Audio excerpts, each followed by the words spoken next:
Os Estados Unidos lançaram uma nova arma aérea que está causando pânico nos militares russos, pois eles não conseguem detê-la. Não se trata de um novo míssil hipersônico, arma de energia dirigida ou outro sistema ultramoderno de milhões de dólares, embora os russos também estejam preocupados com as versões mais recentes desses sistemas dos Estados Unidos. Na verdade, a arma em questão, o drone de ataque de uso único LUCAS, é uma das armas de ataque mais baratas do vasto arsenal dos Estados Unidos. E a Rússia já possui um análogo bem estabelecido próprio. Mas o LUCAS tem uma característica que pode acabar sendo o fator decisivo na guerra na Ucrânia, e em um grande confronto entre a Rússia e os Estados Unidos ou a OTAN. E dizer que os russos estão alarmados com isso é pouco. Então vamos dar uma olhada mais de perto no LUCAS, nessa característica especial, e como ela pode mudar a face da guerra como a conhecemos. Primeiro, LUCAS significa Sistema de Ataque de Combate Não Tripulado de Baixo Custo. Criado pela empresa de defesa Spectre Works no Arizona, é a mais nova adição ao arsenal de armamentos não tripulados avançados dos Estados Unidos. Ele fez sua estreia em combate durante o ataque dos Estados Unidos e de Israel ao Irã, em 28 de fevereiro, tendo sido revelado em julho do ano anterior e exibido pela primeira vez em dezembro. À primeira vista, é um pouco intrigante porque o LUCAS deixou a blogosfera militar russa tão agitada.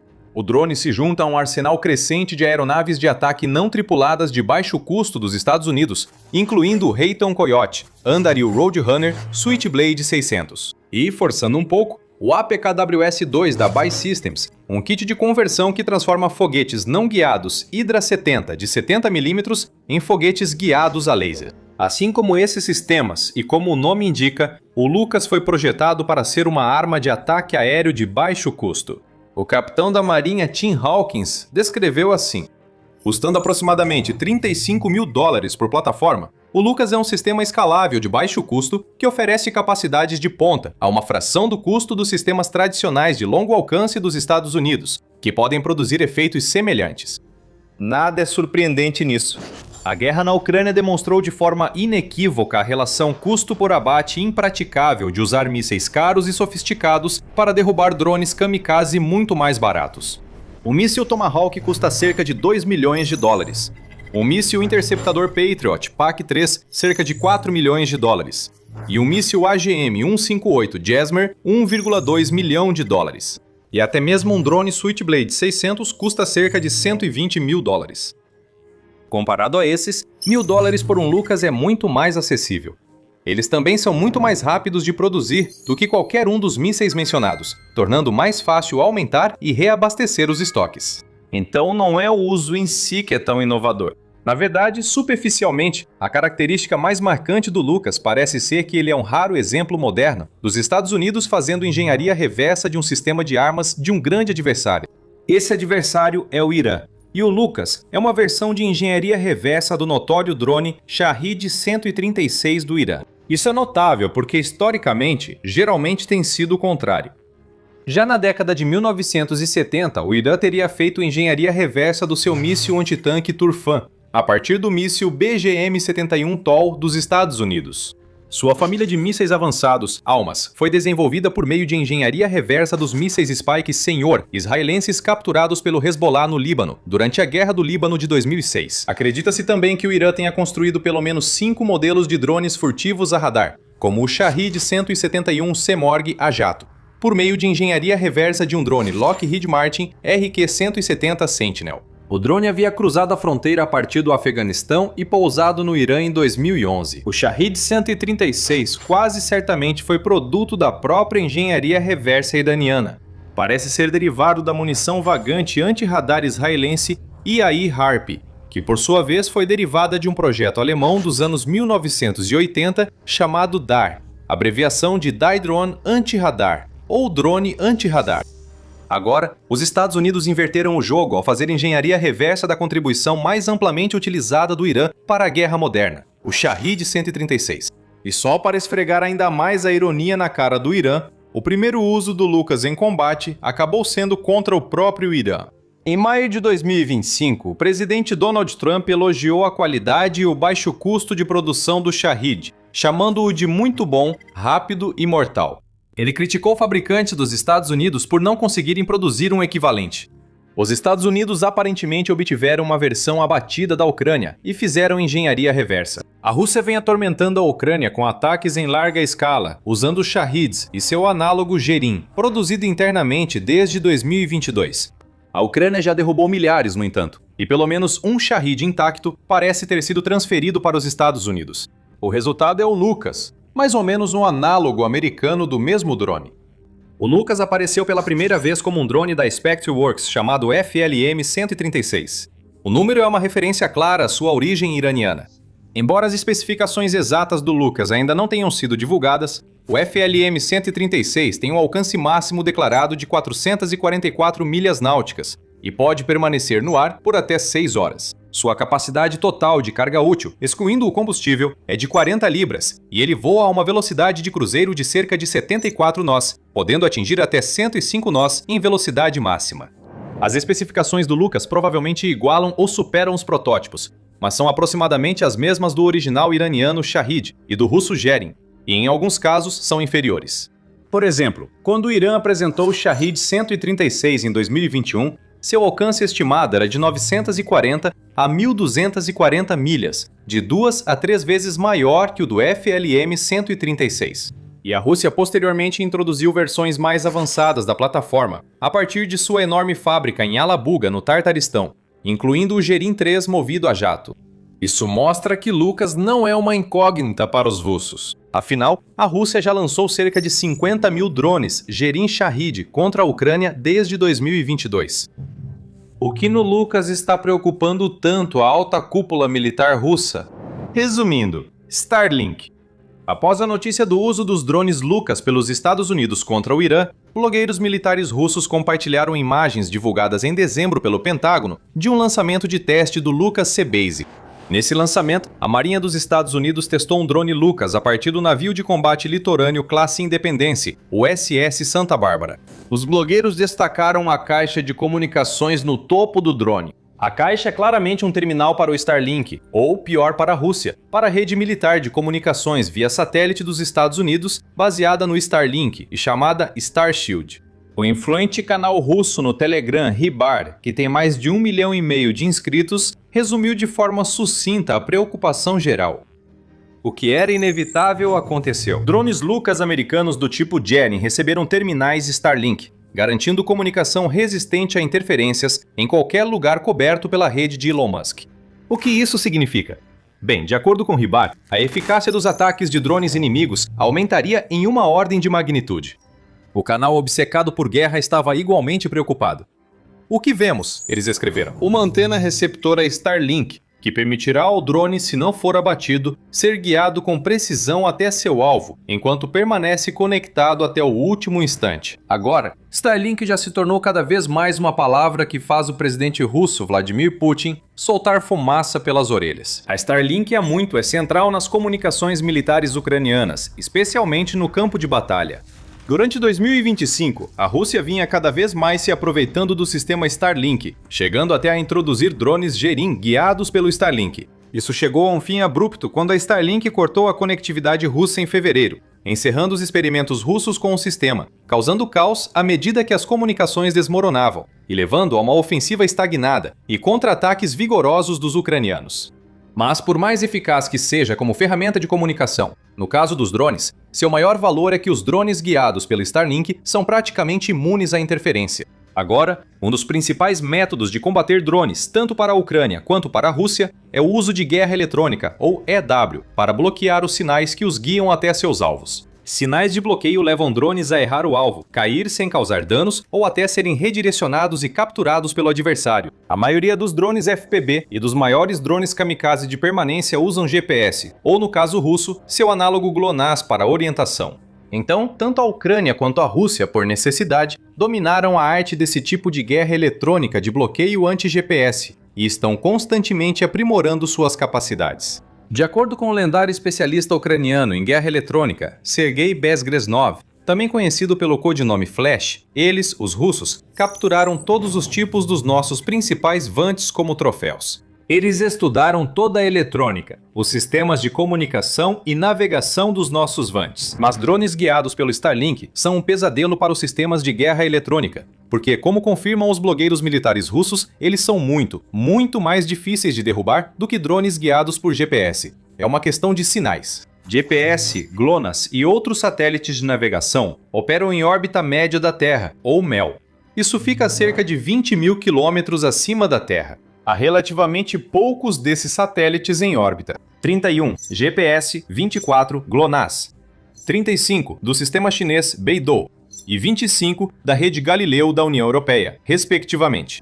De uma distância tão grande, eles transmitem sinais de navegação de potência relativamente baixa e em faixas estreitas. Quando esses sinais chegam ao solo, eles estão fracos, e é isso que os torna relativamente fáceis de serem bloqueados.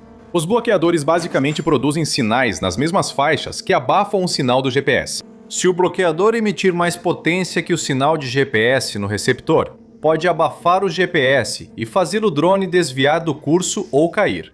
Em uma linha de frente extensa como a da Ucrânia, não são necessários bloqueadores com sinais potentes para uma guerra eletrônica eficaz em larga escala. Não é assim que funciona. O que você realmente precisa é de uma variedade de bloqueadores potentes o suficiente para abafar os sinais de GPS e que fiquem distribuídos ao longo das linhas de frente. A solução da Rússia tem sido desenvolver uma frota de bloqueadores móveis montados em caminhões, como o R-330ZH Zytel, um RL-257 Krushchuka 4 e o RB-341V Liar 3.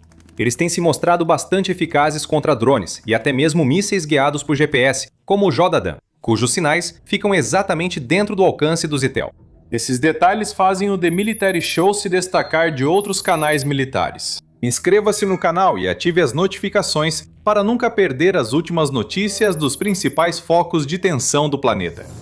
Agora, a Ucrânia está constantemente mudando as frequências que usa para guiar drones, assim como a Rússia, criando um jogo interminável de medidas e contramedidas enquanto ambos os lados se adaptam. Às vezes, um lado ganha vantagem com drones, enquanto o outro ajusta suas contramedidas de interferência. Ou, como diz o comandante russo Stuganov, o inimigo brinca com as frequências. Nós reconfiguramos nossos sistemas de guerra eletrônica. O inimigo começa a nos suprimir com guerra eletrônica. Nós mudamos para outras frequências. Tudo isso é possível graças aos sinais fracos daqueles satélites MEL distantes. Mas a Starlink é outra história. Isso representa um problema para a Rússia, que atualmente e no futuro próximo não tem meios de combater. É impossível de ser bloqueado. Ao contrário dos satélites de navegação, a Starlink opera em órbita baixa da Terra, ou LEO. Os satélites não estão a milhares de milhas da Terra.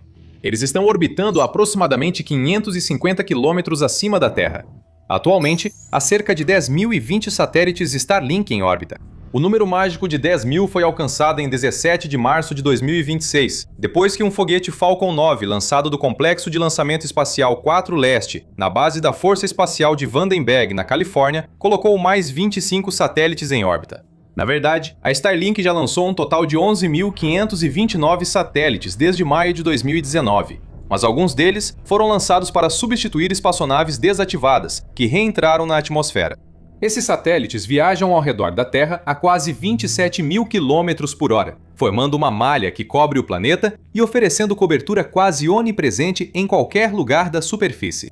Isso gera dois grandes problemas para a Rússia, Irã, China ou qualquer adversário que deseje derrubar um drone guiado pela Starlink. Cada terminal Starlink não recebe sinal de um único satélite, diferente das antenas parabólicas antigas. Ele alterna constantemente entre unidades na malha, enquanto elas se movem pelo céu. Em qualquer momento, cada terminal provavelmente está alternando entre satélites em curtos intervalos de tempo. Isso significa que a Rússia não precisa apenas bloquear um sinal em um vetor, mas sim atingir um alvo em movimento dentro de uma rede também em movimento. Em segundo lugar, como os satélites Starlink ficam mais próximos da Terra que os de GPS, o sinal chega mais forte ao receptor. Portanto, a Rússia necessita de um bloqueador mais potente para interferir no sinal e abafá-lo. Isso certamente não excede as capacidades da Rússia para um único link de satélite, mesmo com sinal mais forte. Mas tentar bloquear toda uma malha de mais de 10.000 satélites que se movem a velocidades superiores a Mach 22 é um problema completamente diferente. Neste ponto, também é um problema incontornável. Bloquear drones não depende mais de estacionar um caminhão de interferência na linha de frente. É preciso uma frota grande de bloqueadores mais potentes, especialmente se o terminal usar antena direcional e processamento de sinal moderno, como o Lucas provavelmente faz. Em vez de bloquear sinais fracos para receptores individuais, a Rússia agora precisa sobrepujar o salto de frequência, um link multisatélite que muda constantemente de geometria antes que você consiga travar o sinal. É viável em grande escala, mas o nível necessário provavelmente está muito além das capacidades futuras da Rússia. Pesquisadores militares chineses simularam quantos bloqueadores seriam necessários para suprimir a conectividade do Starlink em Taiwan. Suprimir essa rede provavelmente seria um componente crítico em qualquer invasão chinesa bem-sucedida. A simulação concluiu que seria necessário uma malha ideal de pelo menos 935 bloqueadores aéreos sincronizados e de alta potência para suprimir totalmente a cobertura. Se usar sistemas de menor potência, a China talvez precise de cerca de 2.000 drones de interferência para obter efeito parecido. Projete isso para a Ucrânia, onde a linha de frente tem 800 a 1.200 quilômetros e a Rússia precisaria de milhares de bloqueadores em caminhões só para fazer as coberturas se encostarem. Considere os milhões de quilômetros quadrados que a Rússia teria que proteger de ataques de drones ucranianos de longo alcance via Starlink, e veja como esse problema é praticamente impossível de superar. O uso da modulação de espectro espalhado pelo Starlink já torna o processo de bloquear sinais muito mais complexo do que com o GPS. Essa técnica de transmissão distribui o sinal por uma ampla faixa de frequências em um padrão que muda constantemente, com base em uma chave criptográfica, compartilhada apenas entre o terminal e a rede. Isso significa que ao bloquear uma faixa, provavelmente você só atingirá ruído. Mesmo com unidades de potência suficientes para bloquear toda a faixa de frequência, ainda assim você encontra padrões de criptografia e modulação baseados em chave, impossíveis de prever sem acesso à gestão de chaves. E esses, nem preciso dizer, são altamente confidenciais. O principal é que a Rússia precisaria de uma frota bem maior de bloqueadores mais potentes do que já mostrou na Ucrânia. Isso custaria pelo menos centenas de bilhões de dólares.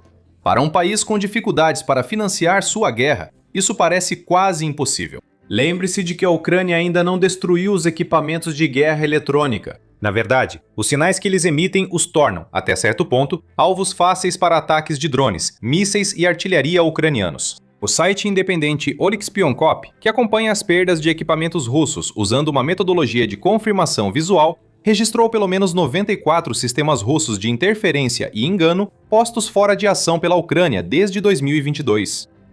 A Rússia precisaria mobilizar grandes recursos, fundos e mão de obra para criar e manter a arquitetura de supressão ativa pelo tempo necessário para ser eficaz. Esses problemas piorariam se os Estados Unidos usassem a Starshield em vez da Starlink.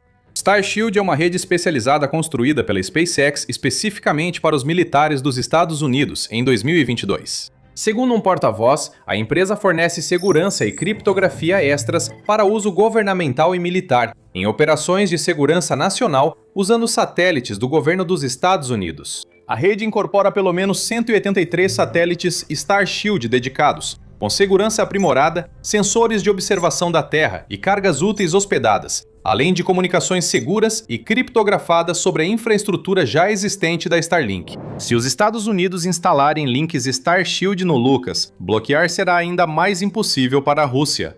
A criptografia, autenticação e gerenciamento de chaves do Starshield são mais robustos e rigidamente controlados, tornando a falsificação ainda mais difícil e o bloqueio muito mais caro. Mas para a Rússia ainda fica pior, muito pior.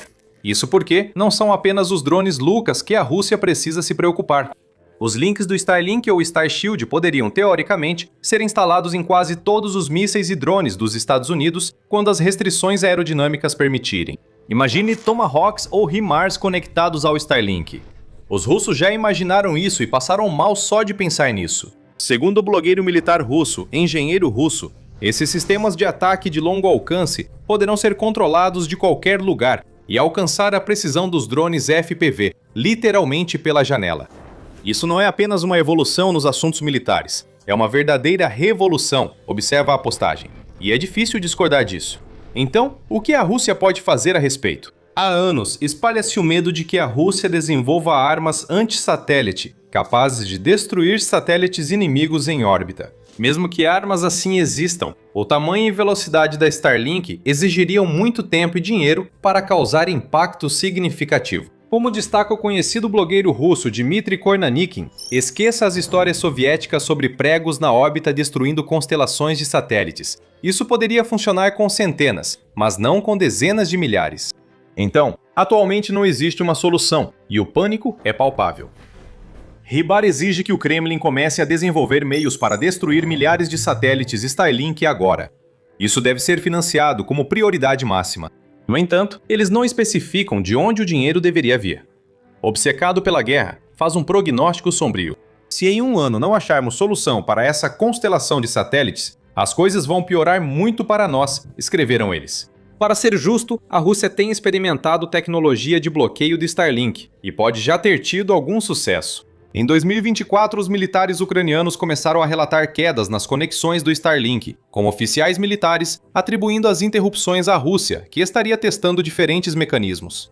Documentos militares dos Estados Unidos vazados indicam que as interrupções podem ser causadas pelo sistema Toubou, criado para proteger satélites russos de bloqueios.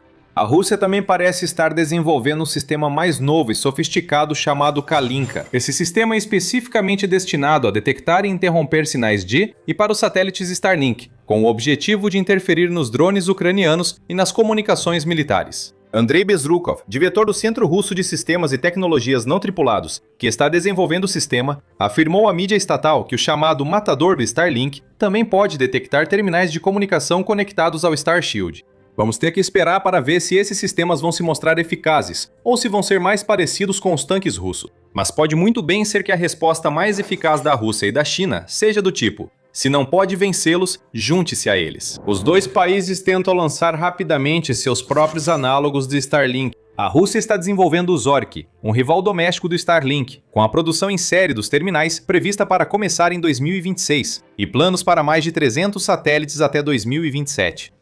A China está desenvolvendo tecnologias anti-satélite com laser e micro-ondas para combater o Starlink e o Starshield, além de criar várias constelações de satélites em grande escala.